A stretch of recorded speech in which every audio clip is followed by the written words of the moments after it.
गुरु प्यारी साध संगत जी, राधा स्वामी।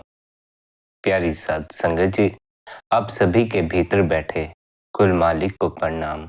आप सभी को प्रणाम। संगत जी, आज के इस रूहानियत भरे सत्संग में स्वामी जी महाराज की वाणी ली गई है। स्वामी जी महाराज ने आज के इस सत्संग में सिमरन के महत्व को खोलकर समझाया हुआ है। आप सभी से यही विनती है, आज के इस सत्संग को ध्यान पूर्वक अंत तक श्रवण करें, अपने हृदय के द्वार खोल दें, सत्संग के शब्दों को अपने भीतर प्रवेश कर जाने दें। साथ ही सत्संग शुरू करने से पहले आपसे यह भी विनती की जाती है कि आप निरंतर सत्संग सुनने के लिए चैनल को सब्सक्राइब कर लें, नोटिफिकेशन बेल को ऑल पर प्रेस कर लें, ताकि आने वाले हर सत्संग की अपडेट आपको मिलती रहे। अपने अपने गुरु महाराज का ध्यान करते हुए आइए इस सत्संग का आनंद लीजिए। सत्संग के वचन हैं, सिमरन से सुख होत है, सिमरन से दुख जाए। सिमरन सभी सुखों की चाबी है, सिमरन ही सभी दुखों का इलाज भी है। लेकिन किसका सिमरन? उस कुल मालिक का सिमरन, उस परमात्मा का सिमरन। सिमरन तो हम लोगों का भी खूब करते हैं, लेकिन उनके सिमरन से हमें कोई लाभ नहीं होता। लोगों का सिमरन करते रहने से हमारे दुख दूर नहीं होते, पर जो उस कुल मालिक का सिमरन करना शुरू कर देता है, उसके दुख दूर होना शुरू हो जाते। जो उस मालिक के नाम से अपने को जोड़ लेता है, उसका इस संसार रूपी भवसागर से पार उतारा हो जाता। सिमरन का अर्थ है किसी को इतनी दफा याद करना कि उसका फिर आपके हृदय में ही वास हो जाए। जिसका हृदय में वास हो जाता है, उसकी याद बनी रहती है। उसे याद करने के लिए हमें फिर कोई अभ्यास नहीं करना पड़ता। हमें अपनी माँ को याद करने के लिए भजन बंदगी या ध्यान थोड़ी करना पड़ता है। हमारा मित्र है, हमें अपने मित्र को याद करने के लिए भजन बंदगी या ध्यान थोड़ी करना पड़ता है। हमारे बच्चे हैं, अपने बच्चों को याद करने के लिए हमें भजन बंदगी या ध्यान थोड़ी करना पड़ता है। उनकी याद भीतर बनी ही हुई है। क्यों? क्योंकि हमने उन्हें अपना मान लिया और उन्हें अपना मानकर अपने हृदय में जगह दे दी है। जिसे भी हम अपने हृदय में जगह दे देते हैं, जिसे भी अपना मान लेते हैं, उसकी याद बनना शुरू हो जाती। संसार के हर जीव की तो हमें याद बनी रहती है, इसलिए उन्हें याद करने के लिए हमें कोई भी प्रयास नहीं करने पड़ते। लेकिन उस मालिक की याद हमारे भीतर बनी हुई नहीं है, इसलिए उसे याद करने के लिए हमें भजन बंदगी और ध्यान करना पड़ता। जैसे आपके भीतर अपने मित्र की याद बिना भजन बंदगी और ध्यान किए ही बनी रहती है, वैसे ही आपको उस मालिक की याद भी अपने भीतर बिठालनी है। उस मालिक से भी इस तरह रूबरू हो जाना है, इस तरह उसकी याद में डूब जाना है कि फिर उसे याद करने के लिए भी कुछ करना ना पड़े। अभी तो उसे याद करने के लिए, अभी तो उसकी याद बनाए रखने के लिए हमें भजन सिमरन करना पड़ता। लेकिन एक ऐसी अवस्था हमें जीवन में हासिल कर लेनी है कि फिर हमें कुछ भी करना ना पड़े और मालिक हमें भूले भी नहीं। यह अवस्था कब हासिल होगी? जब आप उस कुल मालिक को अपने हृदय में जगह दे देंगे। जब तक आप उस परमात्मा को अपने हृदय में जगह देने को राजी नहीं है, तब तक उस मालिक की याद आपके भीतर सदा के लिए बनने वाली नहीं है। उनकी यादें ही हमारे भीतर सदा के लिए बनती हैं, जिनको कि हम अपना मानकर अपने हृदय में वास दे देते हैं। फिर चाहे वो अपना दुश्मनी के नजरिए से ही क्यों ना हो। अगर दुश्मन भी अपना हो तो उसकी भी याद बन जाती। अगर दुश्मन पराया हो तो उसकी याद तक नहीं आती, उसकी खबर तक नहीं लगती। जिस दिन आप पूरी तरह उस कुल मालिक की शरण में चले जाओगे, उसे अपना बना लोगे, उसी में रम जाओगे, उस दिन के बाद वह कुल मालिक आपके जीवन की संभाल करना शुरू कर देगा। हम अपने जीवन को संभालने में समर्थ नहीं हैं। जीवन है विराट और हम अपनी शुद्र सी समझ में जीने वाले जीव हैं। अगर इस जीवन को संभालना हो तो इसे संभालने के लिए हमें उस अज्ञात के हाथों की आवश्यकता पड़ती है, उस अज्ञात के सहारे की आवश्यकता पड़ती है। वह परमात्मा ही हमारे जीवन की नौका को पार लगा सकता है। अगर यह जीवन रूपी नौका इस संसार रूपी भवसागर से पार ना हुई, तब फिर हमारे दुखों का निवारण नहीं होने वाला। स्मरण रखें, दुख इस संसार की उपज है, इस माया की नगरी का हिस्सा है। जिस दिन आप माया के दायरे से परे चले जाते हैं, उस दिन आप दुख से भी परे हो जाते। दुख का अनुभव केवल माया के जगत को सत्य मानने से प्रतीत होता। जैसे माया सत्य प्रतीत होती है, वैसे ही माया के दुख भी सत्य प्रतीत होते। माया के सुख भी सत्य प्रतीत होते हैं, माया के दुख भी सत्य प्रतीत होते। माया के इस प्रबल जाल से जीव को बाहर निकालने के लिए सद्गुरु जीव को उस मालिक का ध्यान धरने को कहता है। हम जिसका ध्यान करते हैं उसी का रूप हो जाते। आपको किसका रूप होना है, इसका फैसला आपको स्वयं से लेना होगा। अगर आप माया का रूप हो जाना चाहते हैं तो माया के पदार्थों से जुड़े रहें, माया के भ्रमों से जुड़े रहें। अगर आपको उस मालिक का रूप होना है तो उसके लिए हमें सद्गुरुओं ने क्या उपदेश दिया है, उसके लिए हमें सद्गुरु उपदेश करते हैं। गुरु का ध्यान धर प्यारे। मालिक को तो हमने कभी देखा नहीं, उससे तो हम कभी मिले नहीं। जब हम उससे मिले नहीं, उसे देखा नहीं, तो उसका ध्यान करें तो किस तरह करें। उसका ध्यान करने के लिए सद्गुरु हमें गुरु का ध्यान करने का उपदेश देते हैं।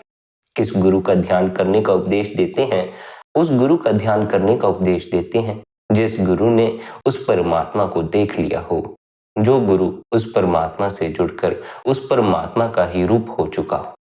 जब हम किसी ऐसे गुरु का ध्यान धरना शुरू करते हैं जिसने कि मालिक से मिलाप कर लिया है, तब उस गुरु का ध्यान करने से हम भी मालिक से जुड़ना शुरू हो जाते हैं। गुरु हमें परमात्मा तक पहुंचा देता है। इसलिए जो अपने आप को गुरु पर समर्पित कर देते हैं, उन्हें फिर कुछ और करने की कोई आवश्यकता नहीं रह जाती। उन्हें ना तो अभ्यास करने की आवश्यकता रह जाती है, ना ही उस मालिक से जुड़ने के लिए कोई अन्य उपाय खोजने की आवश्यकता रह जाती है। उसका गुरु पर समर्पण और भरोसा ही उसे मालिक से मिला देता। अगर आप उस मालिक का रूप होना चाहते हैं तो अपने गुरु का ध्यान किया करें। अगर आप दुष्ट का ध्यान धरेंगे तो दुष्ट जैसे हो जाएंगे, अगर आप गुरु का ध्यान धरेंगे तो गुरु जैसे होते चले जाएंगे। गुरु तो पहले ही उस मालिक जैसा हुए बैठा है। गुरु ने तो अपने भीतर उस मालिक को आमंत्रण दे दिया है, उसके भीतर तो मालिक का निवास स्थान है। गुरु और शिष्य का संबंध इसलिए भी बड़ा महत्वपूर्ण होता है क्योंकि शिष्य के हृदय में गुरु की याद अपने आप से बैठ जाती। गुरु को याद करने के लिए हमें भजन बंदगी या ध्यान नहीं करना पड़ता, हमें तो उस मालिक की याद बिठाने के लिए ही भजन बंदगी और ध्यान करना पड़ता। बड़ी अजीब बात है, जीवन भर हम उस मालिक की पूजा करते हैं, उसके आगे प्रार्थनाएं करते हैं, लेकिन उसकी याद फिर भी हमारे हृदय में नहीं होती। उसे याद करने के लिए फिर भी हमें अभ्यास ही करने पड़ते हैं, फिर भी हमें गुरु से नाम लेना पड़ता है। अपने और परमात्मा के बीच ऐसा संबंध बनाओ कि उस परमात्मा को आपको याद ना करना पड़े। ऐसा संबंध बनाओ कि उस मालिक की याद सदा के लिए आपके भीतर घर कर जाए। वह परमात्मा कभी आपको भूले ही नहीं। अभी तो परमात्मा भूल जाता है, माया के पदार्थ ज्यादा लुभावने मालूम पड़ते हैं। अभी तो हम माया के रसों की खातिर उस मालिक को भूल भी जाते। अगर हमें काम और राम में चुनाव करना हो तो हम काम को ही चुनते हैं, राम को तो कोई विरला ही चुनता है। राम को तो हम आगे के लिए स्थगित कर देते हैं कि अभी काम में उतर जाते हैं, बाद में राम को याद कर लेंगे। साधक का जीवन संसारिक जीव से बिल्कुल विपरीत हो जाता। वह राम को पहले चुनता है, काम को बाद के लिए स्थगित कर देता। स्मरण रहे, आपके भीतर जो कुछ उठा है, अगर आप अपने भीतर उठे काम, क्रोध या लोभ पर तत्क्षण कोई प्रतिक्रिया न करें, 24 घंटे के लिए इंतजार करें, यह निर्णय लेकर बैठ जाएं कि अब जो भी उठेगा उसके प्रति मैं 24 घंटे बाद ही प्रतिक्रिया दूंगा, तो आप 24 घंटे बाद पाएंगे आपके भीतर जो उठा था वह अब विलीन हो गया। अगर आपको कोई गाली दे जाए, भीतर क्रोध उठाए, तो तत्क्षण क्रोध न करें, तत्क्षण उसे गाली का जवाब भी मत दें। 24 घंटे के लिए इंतजार करें और उससे कहें, भाई इसका जवाब मैं तुम्हें 24 घंटे बाद दूंगा। क्रोध करना है कि उल्टा जवाब देना है, जो भी होगा मैं तुम्हें 24 घंटे बाद बता दूंगा। 24 घंटे बाद आप अपने भीतर रूपांतरण पाएंगे। कुछ भी हमारे भीतर जम नहीं जाता है। 24 घंटे में तो बहुत सी बातें ऊपर उठकर आती हैं और बहुत सी बातें विलीन भी हो जाती। अगर आप तत्क्षण प्रतिक्रिया करने की बजाय सब्र रखकर फैसला लें तो उससे आपके जीवन में उपद्रव खड़े होने बंद हो जाएंगे। हम जितने भी फैसले लेते हैं वह जल्दबाजी में लेते हैं। कोई इच्छा भीतर उठती है, तत्क्षण उसकी पूर्ति में लग जाती। यह तत्क्षण किसी इच्छा से जुड़ जाने के कारण हम इच्छाओं के जाल में धंसते चले जाते। इच्छाएं बढ़ती चली जाती हैं, हम उन्हें पूरा करने की जद्दोजहद में पड़े रहते। इच्छाएं तो कभी भी पूरी नहीं होती हैं, इसलिए अगर इच्छाओं की पूर्ति के लिए जी रहे हो, तब तो फिर नाहक ही अपना जीवन बर्बाद कर रहे हो। इतने राजा महाराजा इस संसार में हुए हैं, उनकी भी बहुत बड़ी बड़ी इच्छाएं रही हैं। उनकी इच्छाएं तो पूरे संसार को जीत लेने की रही हैं, लेकिन अब तक कोई भी पूरे संसार को नहीं जीत पाया। पूरे संसार को जीतने की इच्छा सबकी अधूरी ही रह जाती। इच्छाओं का कभी भी कोई अंत नहीं होता, लेकिन जीव को इस बात का भ्रम बना ही रहता है कि देर सवेर वह अपनी सभी इच्छाओं की पूर्ति कर लेगा। अगर ऐसा करना संभव होता तो संत सद्गुरु आपको इच्छाओं से परे होने का उपदेश नहीं देते। संत जानते हैं इच्छाएं कभी पूरी नहीं होती। इच्छाएं जीव को केवल भ्रम में डालती हैं, इसलिए वे जीव को इस भ्रम से बाहर आने का उपदेश देते हैं।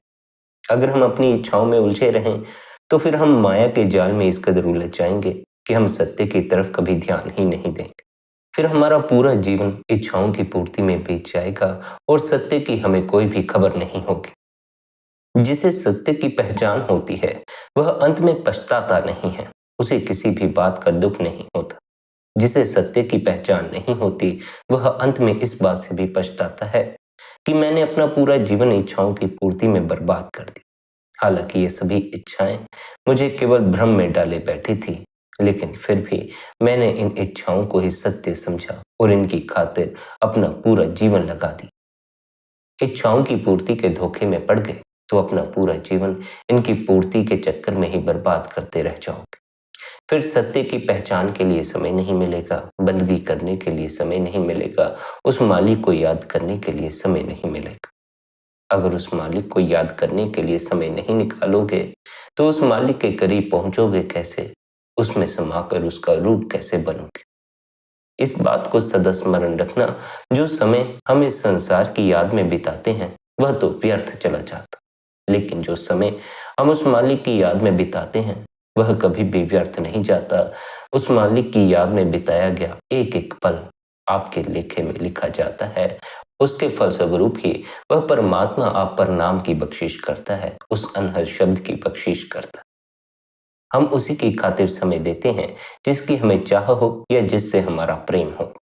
जो यह कहते हैं कि जी घर के कामकाज इतने हैं, संसार के कामकाज इतने हैं कि बंदगी करने के लिए समय नहीं मिलता, उस मालिक की याद में बैठने के लिए समय नहीं मिलता, वे इस ओर ही इशारा करते हैं कि अभी उनके हृदय में उस मालिक का प्रेम नहीं जगा, अभी उनके भीतर उस परमात्मा से मिलने की कोई चाह पैदा नहीं हुई। जिनके भीतर संसार की चाह है वे मालिक के लिए समय नहीं दे पाते हैं, उनके लिए बंदगी में बैठना बड़ा ज्यादा कठिन हो जाता। जिसकी जैसी चाह होती है वह उसी ओर उन्नति करता है। जिसके हृदय में उस मालिक से मिलने की चाह पैदा हो जाती है वही उससे मिलने के उपाय भी खोजता है। उपाय खोजता खोजता वह सद्गुरु की शरण में पहुंच जाता है। फिर सद्गुरु उसे उस परमात्मा से मिलने के लिए अभ्यास की युक्ति सिखा देता। सद्गुरु सत्संगी को समझाता है कि अगर उस मालिक से मिलना है तो उसकी याद में समय निकाला करो, उसे याद करने के लिए बैठा करो। शुरू शुरू में तो अपनी तरफ से उस परमात्मा को याद करना पड़ता, लेकिन जैसे जैसे अभ्यास पकता चला जाता है फिर उस मालिक को याद करने की आवश्यकता नहीं पड़ती। फिर वह मालिक भूलता ही नहीं है, उसकी याद बनी ही रहती। जैसे हमें अपने मित्र को याद करने के लिए बंदगी या ध्यान नहीं करना पड़ता, फिर उस अवस्था में पहुंचकर हमें मालिक को याद करने के लिए बंदगी और ध्यान करने की कोई आवश्यकता नहीं रहती। बस अभी हृदय में उस परमात्मा को वास नहीं दिया है, इस कारण उसे बार बार याद करना पड़ता। जो हृदय तक पहुंच गया उसकी याद सदा के लिए भीतर प्रविष्ट हो गई, फिर उसे भुलाने का कोई उपाय नहीं।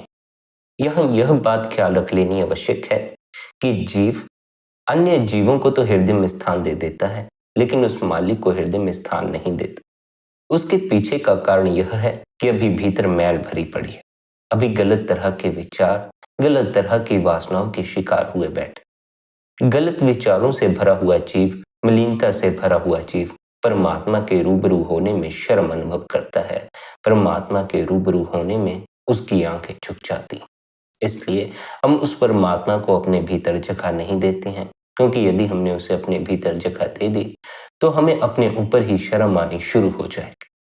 इसके पीछे का दूसरा कारण यह भी है कि हम यह समझते हैं अगर परमात्मा हमारे भीतर नहीं है, बाहर है, तो परमात्मा को हमारे भीतर चल रहे गलत विचारों का कुछ भी पता नहीं चल पाएगा। इस कारण हम उसे भीतर जगह नहीं देते, बाहर उसकी जगहें बनाकर बैठ जाते हैं, बाहर उसे स्थान बना देते हैं। अगर कभी परमात्मा को विराजमान करना ही हो तो अपने हृदय में ही करना, हृदय में ही उसका दीपक जलाना, बाहर उसके लिए दिए मत जलाते रहना। बाहर दिए जलाओगे उससे भीतर की मलिनता दूर नहीं होगी। अगर भीतर उसके नाम का दिया जला लोगे तो भीतर की मलिनता दूर हो जाएगी। अब तक जीवन गलत विचारों, इच्छाओं और वासनाओं के पीछे ही व्यतीत किया। आधे से ज्यादा जीवन तो मन की आपाधापी में ही बर्बाद हो जाता। अब तो ठहर जाओ, अब तो अपने हृदय में उस परमात्मा को आने दो, अब तो अपने हृदय में उस परमात्मा के नाम का दीपक जला, उससे भय मत खाओ। देखो, अगर उसे भीतर जगह नहीं भी दोगे तब भी वह आपके भीतर का हाल जानता ही है। आपके भीतर कैसे विचार चलते हैं, कैसी वासनाएं उठती हैं, यह सब उस कुल मालिक को पता है। आप एक पल के लिए भी उसकी नजर से ओझल नहीं होते। हम सोच अवश्य लेते हैं कि उस परमात्मा को हमारे भीतर का कुछ भी पता नहीं, लेकिन उसे एक एक ख्याल का पता होता। अगर एक सेकंड के लिए भी हमारे भीतर बुरा ख्याल उठा है तो एक सेकंड के लिए उठे उस ख्याल का भी उस मालिक के पास हिसाब पड़ा होता। फिर भी देखो, वह परमात्मा इतने बड़े दिल वाला है, आपके भीतर की बुराई जानते हुए भी इस बात का ढिंढोरा नहीं पीटता। आपके पड़ोसी को यदि आपके मन की हालत पता लगनी शुरू हो जाए, अगर कोई दूसरा आपके भीतर आपके मन को पढ़ सके, तब तो वह आपके भीतर उठने वाली बुराई का ढिंढोरा पीटना शुरू कर देगा। जब तक फिर वह आपको बदनाम न कर देगा तब तक आराम से बैठेगा भी नहीं। ये तो उस परमात्मा का ही दिल है कि वह बड़े से बड़े पापी को भी माफ कर देता है, बुरे से बुरे जीव को भी माफ कर देता।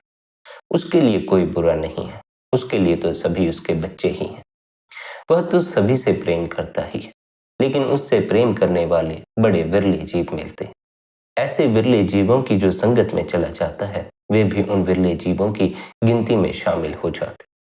जिन पर गुरु की संगत का रंग चढ़ जाता है, उन पर मालिक का भी रंग चढ़ जाता है। इसलिए गुरु की संगत किया करो। गुरु की संगत करने का अगर कोई भी मौका मिल जाए तो उस मौके को बर्बाद मत करना। अगर कभी भी गुरु के करीब जाने का मौका मिले तो उस मौके का लाभ उठाओ। अगर कहीं गुरु का सत्संग होता है तो गुरु के सत्संग में जाओ।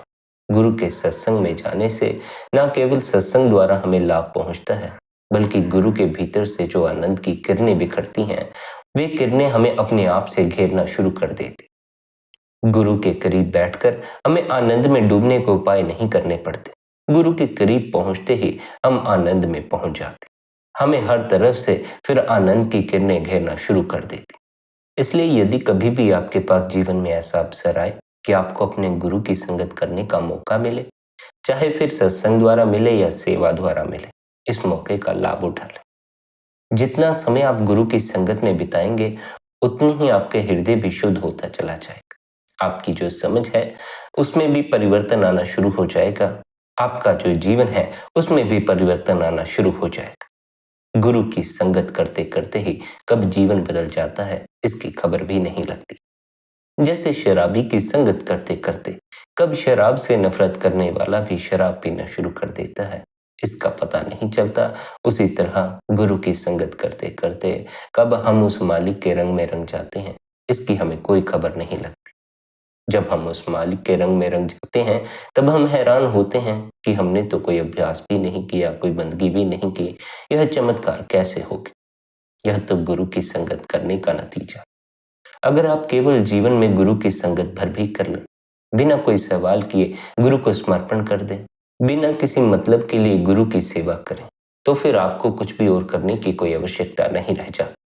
पर क्योंकि सभी जीव तो सदगुरु की संगति नहीं कर सकते, हर पल तो आप सदगुरु के पास नहीं रह सकते, हर पल तो आप सदगुरु की सेवा कर नहीं सकते। इसलिए सदगुरु जीव को अन्य सेवाएं छोड़कर भजन बंदगी की सेवा करने का उपदेश देता।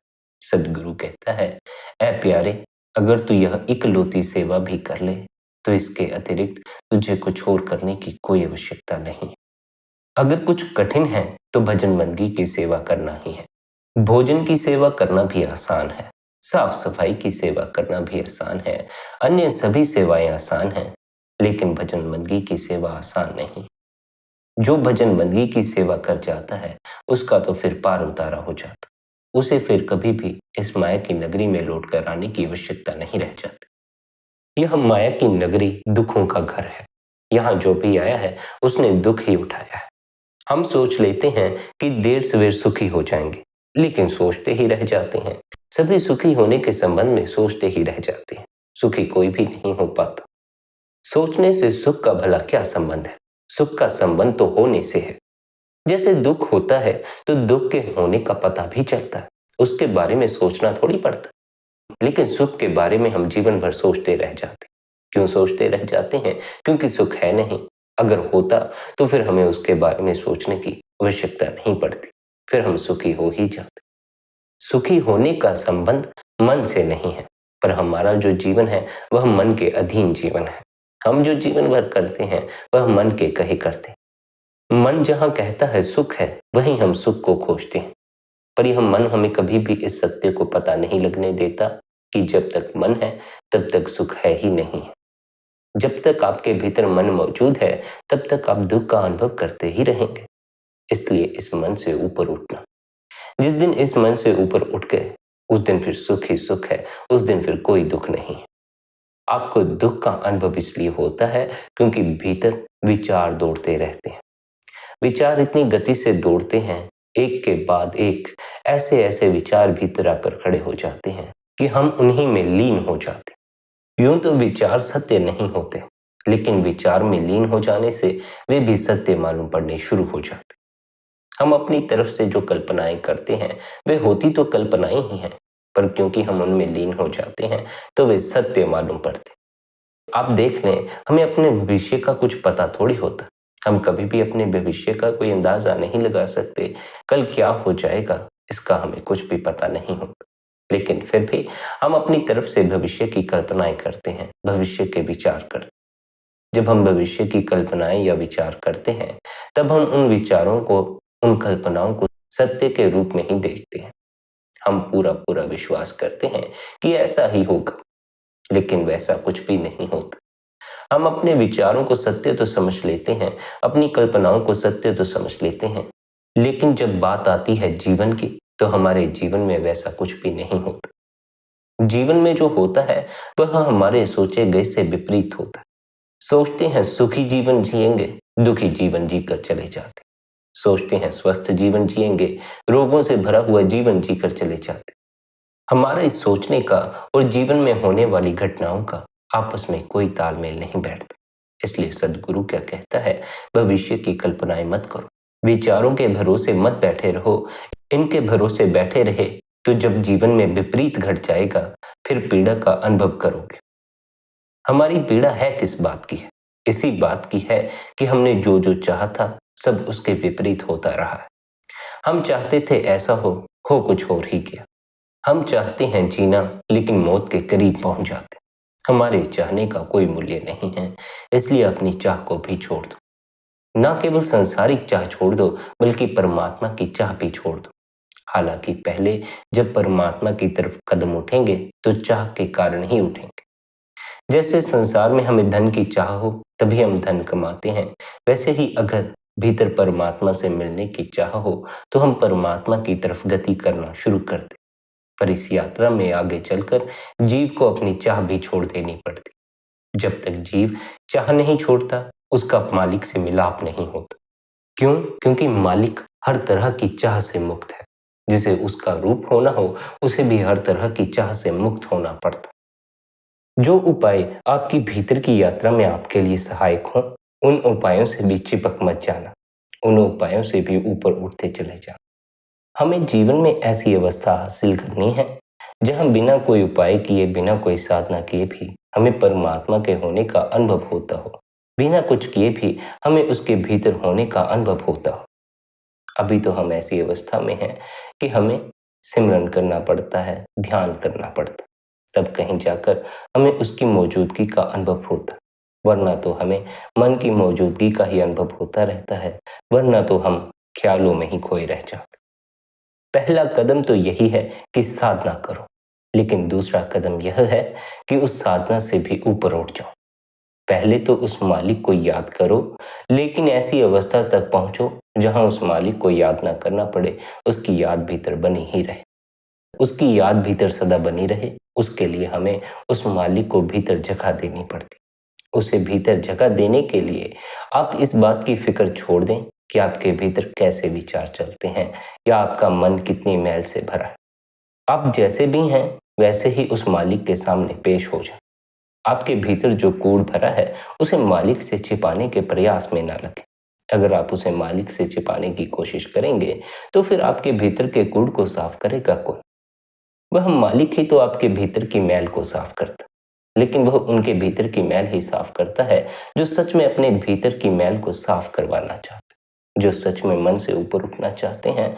मालिक उन्हें ही मन से ऊपर उठाता। अगर आप किसी जरा सी बात के लिए भी मन को पकड़े रखना चाहते हैं तो फिर आपको परमात्मा के होने का अनुभव नहीं हो पाता। जिस दिन आप एक भी बात को पकड़ते नहीं हैं, मन का जरा सा भी साथ नहीं लेते हैं, मन को पूरी तरह छोड़ देते हैं, तत्क्षण परमात्मा आपकी संभाल करना शुरू कर देता। अपने आप को उस मालिक के हाथों में छोड़ दो, क्योंकि उस मालिक के हाथों में ही हमारा जीवन संभल सकता। हम स्वयं से जीवन को संभालने के कई उपाय करते हैं, कई कोशिशें करते, लेकिन देर से अपने जीवन की नौका डगमगाना शुरू हो जाती। यह डगमगाती नौका हमें कब ले डूबती है इसकी हमें कोई खबर नहीं लग पाती। जब हम डूब जाते हैं तब कहीं जाकर हमें होश आता है कि हमने अपना जीवन बर्बाद कर दिया। जीव भी बड़ा ही अजीब है। जब तक जीवन को बर्बाद नहीं कर लेता तब तक जीवन को संवारने का ख्याल नहीं आता। जब तक जीवन में दुख नहीं बटोर लेता तब तक जीवन को सुखी बनाने का ख्याल नहीं आता।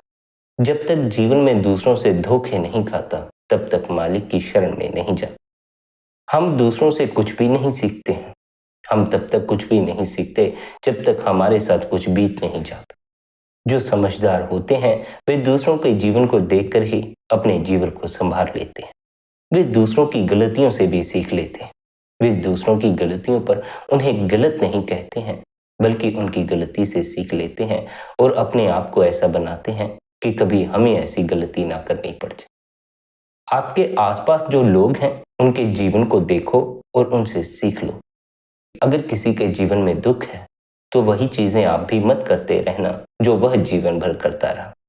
अगर किसी का जीवन निराशा से भरा हुआ है तो उससे सीख लेना और वह गलतियां मत करना जो उसने की होंगी। हम दूसरों से सीख नहीं लेते हैं। हम तो यह समझते हैं कि हमें सीखने की आवश्यकता ही नहीं है। हम अपने को साफ सुथरा, सही और समझदार समझते हैं, हालांकि हमारी समझ हमारे किसी काम नहीं आती। अगर हम अपने जीवन को सुखी ही न बना सकें तो हमारे समझदार होने का फायदा क्या है? समझदार से समझदार व्यक्ति अपने जीवन को उपद्रव बनाकर बैठ जाता है, फिर अंत में पछताते हैं और इतने दुख और तनाव से भर जाते हैं कि फिर जीवन को नष्ट कर लेते। अगर अपने जीवन को दुख बना लोगे तो आत्महत्या के ख्याल आने शुरू हो जाए। जीवन को सुख बनाओ। जितना जीवन को सुखी बनाओगे उतना ही जीने में आनंद भी आएगा, उतना ही जीने का दिल भी करेगा। अभी तो आधे से ज्यादा समाज ऐसा हुआ बैठा है कि उनके भीतर जीने की कोई इच्छा ही बाकी नहीं रह गई। जिए तो जिए किस लिए? ना इच्छाएं पूरी हो रही हैं, न सुख के साधन जुटा पा रहे हैं, न धन अर्जित कर पा रहे हैं। ऐसे हालातों में जीव जीने से मुख मोड़ लेता है और मरने के ख्याल उसके भीतर पैदा होने शुरू हो जाते। जीवन को सुखी बनाना, क्योंकि जीवन बड़ा ही मूल्यवान है, फिर पता नहीं मिले कि ना मिले। अभी मिला है, अभी इसका लाभ उठा लेना। और इसका लाभ वही व्यक्ति उठा सकता है जिसे जीवन में सुख का अनुभव हुआ। परम सुख की कामना भी वही कर सकता है जिसने कभी सुख का स्वाद चखा हो। जिसने जीवन भर दुख का ही स्वाद चखा है, भला वह सुख की कामना करेगा भी तो किस तरह कर सकेगा? जीवन को सुखी बनाने के लिए कुछ समय तो प्रयास से ही सुखी होना होगा। कुछ समय वही वही करें जिन जिन चीजों से आपको सुख का अनुभव होता। अगर आप प्रयास से 3 महीने अपने आप को सुखी रख लेते हैं तो 3 महीने बाद आपके जीवन में कोई दुख नहीं रह जाएगा। अगर आपको यह खबर लग जाए कि आप अपने आप को सुखी रख सकते हैं, फिर आप दुख को छोड़ ही देंगे। जब सुख हासिल किया जा सकता है तो दुख को हासिल करने की क्या आवश्यकता। अभी तो हमें दुख के अतिरिक्त कुछ हासिल नहीं होता, सुख कभी हासिल नहीं होता, इसलिए हम दुख में ही डूबे रह जाते। जिसने जरा सा भी सुख का स्वाद चख लिया, वह दुख की तरफ ध्यान देना ही बंद कर देता है, वह सुख की तरफ ध्यान देना शुरू कर देता। इसलिए 3 महीने प्रयास से सुखी हो जाएं। अगर दुख आए तो उसकी तरफ ध्यान न दें। 3 महीने के लिए इस तरह हो जाएं कि मैं अपने आप को फिर सुख में ले आऊंगा। सुख बार बार खोएगा, बार बार अपने आप को सुखी कर लें। जैसे भी ढंग से अपने को सुखी करना हो, उस ढंग से सुखी कर लें। अभी हमें पता नहीं कि हम अपने को सुखी रख सकते हैं, इसलिए हम अपने को सुखी रख नहीं पाते। जिस दिन हमें इस बात की खबर लगती है कि लाख दुख होने के बावजूद हम अपने को सुखी रख सकते हैं, उस दिन के बाद हम दुखी होना छोड़ देते। उस दिन के बाद हम सुख से जुड़ जाते हैं। उस दिन के बाद हम बुरे से बुरे हालात से अपने को बाहर निकाल लेते हैं और अपने आप को सुखी कर लेते। जो सुख का अनुभव करता है वही परम सुखी होने की यात्रा शुरू करता। जो दुख में उलझे रह जाते हैं उनकी परम सुख की यात्रा शुरू नहीं होती। दुखी व्यक्ति के पास कहाँ समय है कि वह मालिक को याद करे। वह तो अपने दुखों का रोना रोता रहता है, दुखों को भीतर जगह दे देता है, दुखों की याद बनी रहती। मालिक को भीतर जगह नहीं देता, मालिक की याद नहीं बनी होती, इसलिए मालिक याद भी नहीं आता। हैरानी की बात तो यह है कि वैसे तो जीव दुखों से ऊपर उठना चाहता, लेकिन हृदय में दुखों को जगह दे देता। जितने दुनिया भर के दुख हैं उसने अपने भीतर इकट्ठे कर लिए। दुखों को हृदय में जगह देने से बेहतर है उस मालिक को हृदय में जगह दो, फिर देखो सभी दुख कैसे दूर होते। अभी तो हम उस मालिक को हृदय में जगह नहीं देते, इसलिए दुख का अनुभव करते। उस मालिक को हृदय में जगह देने के लिए, उसकी याद भीतर बिठाने के लिए पहले हमें उसे खुद से याद करना पड़ता, हमें प्रयास करने पड़ते हैं, सिमरन करना पड़ता। फिर निरंतर अभ्यास करते रहने से, निरंतर उस मालिक को याद करते रहने से एक दिन जीवन में ऐसा आता है जब उसकी याद हृदय में अपने आप बैठ जाती। फिर उसे याद करने की कोई आवश्यकता नहीं रहती, फिर उसके होने का अनुभव होता, फिर उसकी याद बनी ही रहती। जैसे अपनों को याद करने के लिए हमें कोई अलग से उपाय नहीं करने पड़ते, बंदगी नहीं करनी पड़ती, ध्यान नहीं करना पड़ता। फिर उस अवस्था में पहुंचकर हमें मालिक को याद करने के लिए भी कुछ भी नहीं करना पड़ता। जिन्हें उस मालिक को याद करने के लिए उपाय करने पड़ते हों, उन्हें समझना चाहिए कि अभी उनके हृदय में मालिक का वास नहीं हुआ। उनके हृदय में ही मालिक का वास होता है, जो मालिक से कुछ भी छिपाते नहीं, जो जैसे हैं, जैसे उनके भीतर विचार हैं, चाहे कितने ही गलत तरह के विचार क्यों ना हो, वैसे ही अपने आप को मालिक के सामने पेश कर देते। जो मालिक के सामने अपने शुद्ध होने का दिखावा नहीं करता, जो मालिक के सामने अपनी अशुद्धता को पेश कर देता है, उसी के हृदय में मालिक की याद सदा के लिए वास करती। उस परमात्मा से कुछ भी छिपाने की आवश्यकता नहीं है। अगर आप उससे भी छिपाओगे तो फिर आपके भीतर की मैल दूर कौन करेगा। वह मालिक ही आपके भीतर की मलिनता दूर कर सकता है। इसलिए जब भी आप गुरु की शरण में जाएं, मंदिर जाएं या अपने भीतर उतरें, अपने मन को उससे छिपाने के उपाय मत करना। अपने मन को गुरु के सामने पेश कर देना, उस मालिक के सामने पेश कर दे। फिर मन में जितनी मलिनता होगी गुरु अपने से साफ कर देगा, वह मालिक अपने से साफ कर देगा। लेकिन उस मालिक के सामने अपनी मलिनताएं लेकर खड़े होने की हिम्मत तो करो। उस मालिक के सामने अपनी अशुद्धि लेकर खड़े तो हो जाओ। हम दिखावे के शुद्ध होकर खड़े हो जाते हैं, जिस कारण भीतर की अशुद्धता वैसी की वैसी बनी रहती है। अगर आप परमात्मा के सामने शुद्ध होने का दिखावा करते हैं तो फिर वह आपके भीतर की अशुद्धता को दूर भी नहीं करता, क्योंकि बाहर से शुद्धता का दिखावा करना और भीतर अशुद्ध विचारों से भरे होने का तो केवल यही अर्थ होता है कि हम अपने भीतर की अशुद्धता से ऊपर नहीं उठना चाहते, हम अपने मन से ऊपर नहीं उठना चाहते, हम अपनी वासनाओं से ऊपर नहीं उठना चाहते। अगर मन की मलिनता को दूर करना है तो इस मैले मन को ही गुरु के सामने पेश कर देना, दिखावा मत करना। गुरु शिष्य की सारी मलिनता दूर कर देता है, लेकिन उन्हीं की दूर करता है जो अपने भीतर की मलिनता को छिपाते नहीं, जो उस पर पर्दे नहीं डालते। इसलिए जब भी गुरु की शरण में जाएं, परमात्मा की शरण में जाएं, पूजा करें, प्रार्थना करें, तो अपने भीतर की मलिनता को छिपाने की कोशिश ना करें। इसका अर्थ यह नहीं है कि आप अपने भीतर की मलिनता प्रकट करने लग जाए। इसका केवल इतना ही अर्थ है कि आप चुपचाप गुरु के पास बैठे रहें। गुरु आपके भीतर देखने में भी समर्थ होता है। गुरु आपके भीतर चलते विचारों को पहचान जाता है। गुरु जान जाता है कैसे विचार भीतर चल रहे हैं। इसलिए गुरु को हमें अपने भीतर की हालत भी बयान नहीं करनी पड़ती और वह बिना हमारे बताए ही हमारे भीतर का हाल जान लेता है। गुरु जान जाता है कौन मालिक से मिलना चाहते हैं, कौन मालिक से नहीं मिलना चाहते। जो मालिक से मिलना चाहते हैं, गुरु उन पर ऐसी दया मेहर करता है कि उनके मन की सारी मलिनता दूर हो जाती है और वे अनहद शब्द से जुड़ जाते। जो मालिक से नहीं मिलना चाहते, गुरु उनका भी साथ देता।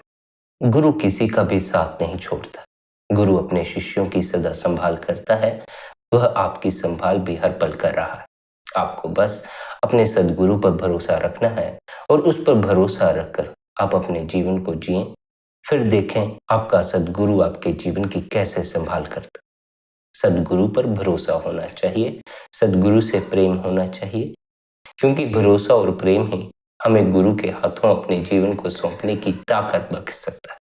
अगर हमें सद्गुरु पर भरोसा नहीं, सद्गुरु से प्रेम नहीं, तो हम अपने जीवन को सद्गुरु के हाथों में सौंपने के लिए तैयार नहीं होंगे। फिर हम समर्पण करने को कभी राजी नहीं होंगे। फिर हमें सद्गुरु की दया मेहर का कभी भी अनुभव नहीं होगा। दया मेहर तो हर पल सद्गुरु की बरस रही है और उसके हर जीव पर बरस रही है, चाहे वे बंदगी करते हों या ना करते। पर उस दया मेहर का अनुभव जीव को तभी होता है जब जीव का भीतर बैठे गुरु से मिलाप हो जाता।